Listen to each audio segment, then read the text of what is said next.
for coming. My first 47 questions are you doing another Bond film? Are you doing another Bond film? Are you doing another Bond film? We were just saying that's what the press line has been like for you guys lately, right? Yes, they get one question each, and it's the same question all the way down. Time. Yeah. And where have you been lately? This is a Bond movie that you're rolling out all over the world, so the itinerary is kind of crazy, right? Just flew in from Mexico City. Where were we? You went somewhere else. You went to Madrid. They do a kind of pincer movement around the globe. They split people off, and because we've got so many, we're lucky enough to have such a big cast. Rafe Fiennes did Moscow, Naomi Harris did Copenhagen. Well, these guys were in Paris, and I was in Los Angeles. I mean, it really was like four places at a time. 5 premieres in 5 days. Yeah. It's been great. No, they said to me, you know, do you think it'd be a good Bond? And I said, no, absolutely not.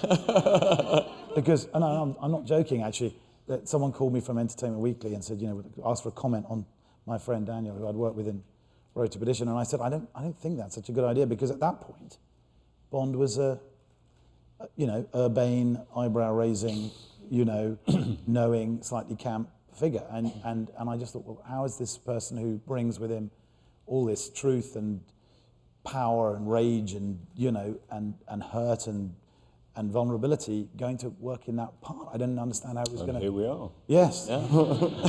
And proved I was right.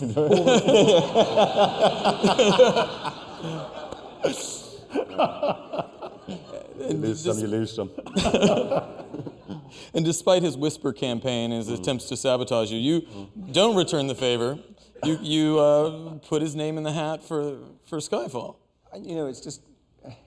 It sort of sounds one of those made-up stories, but I was at a party, a very show-busy party, which is not somewhere I'm usually at, and neither is he.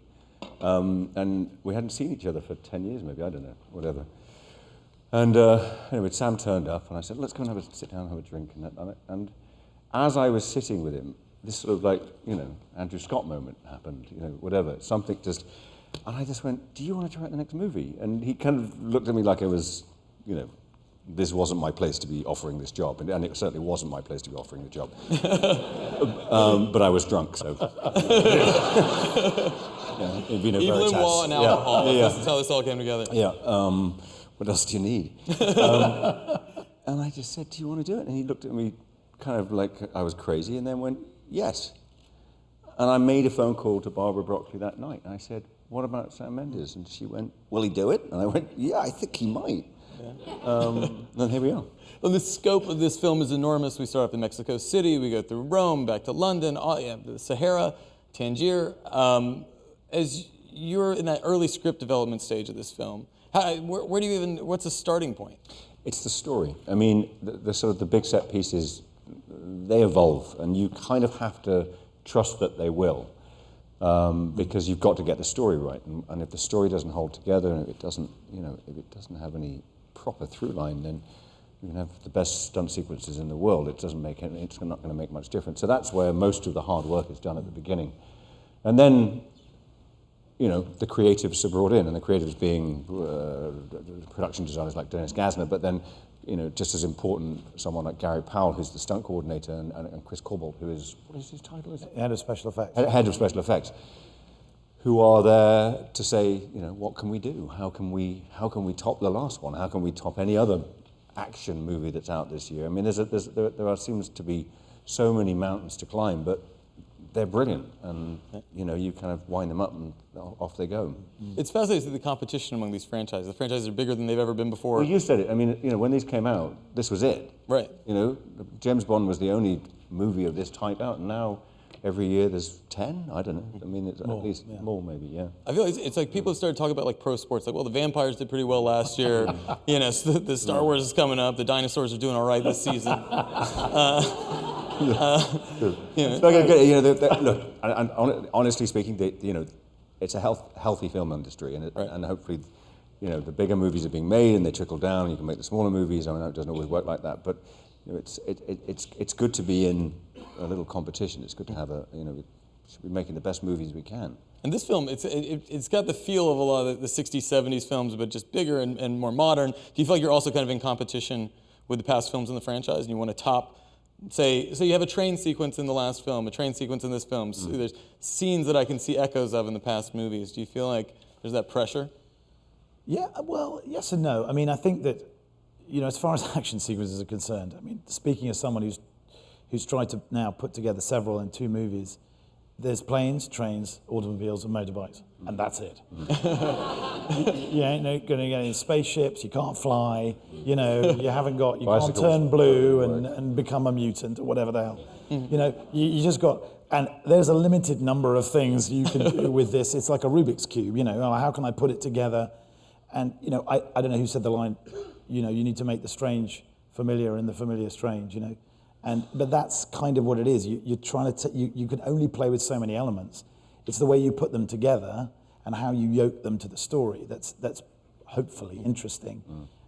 You can't reinvent the wheel, and in a world where reinventing the wheel is almost the norm now, whether it's Harry Potter or Marvel, it's very tricky to find that knife edge that exists, the knife edge between, Bourne on the one hand, which is brilliant, especially when done by Paul Greengrass, and Marvel on the other.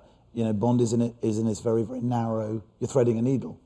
And you only have so many tools you can use in your toolkit. Having said that, so, sometimes I think, yes, there are homages. There's a homage to Live and Let Die at the beginning of the movie, which was Daniel and I's first Bond movie, and which we loved, and that was big for us. There's a homage to From Russia with Love in the train fight. But then sometimes people see a snow sequence and go, "Oh, the spy loved me," and it's like, no, it's just a snow sequence. It's not actually a homage. It's just how we chose to, And then the other thing is, you I shouldn't say this, but please. But the Alps. It's like, so we're going to do a snow sequence, right? Daniel said, "Well, I can't ski." So, all right, well, a little bit. No, I'm not going to get on a ski. Okay. Snowboards? Don't be ridiculous. I'm not 23. Okay. So what can we do? Because I can slide down on my arse. You can basically toboggan. Exactly. Ice skating. No. Yeah. So you end up it's limited.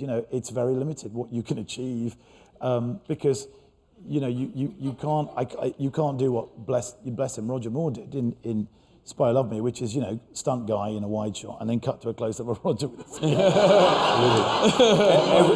every day that I'm much as I would love to standing on top of a train 200 feet in the air, or I'm sliding down or hanging off the side of a building, I'm going, Roger Moore, because it seemed to me that I'm making a huge mistake somewhere. I'm not quite sure where. Yeah. So let's get the rundown on the injury list at this point. Jesus! Yeah. How are you doing now? I'm fine. It's it's such a. I chose to be physical in these movies, and I wanted to be, and I was 10 years younger. It didn't hurt as much, but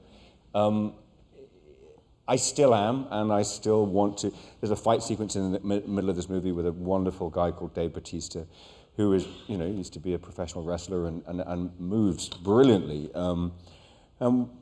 We wanted to make it look real, and the way you do that is you rehearse for 6 weeks to choreograph the fight, and then you just go for it. And there's sort of a point where it's like you can choreograph it and miss each other and do all that.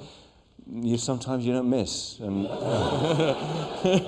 and he picked me up and threw me against a wall. And I went, "That was really good, Dave, but do it now a bit harder." I'm a fool. I don't know why.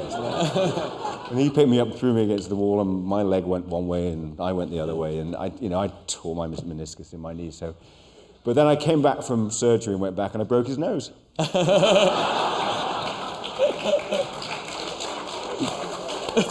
God, did I run away quickly though?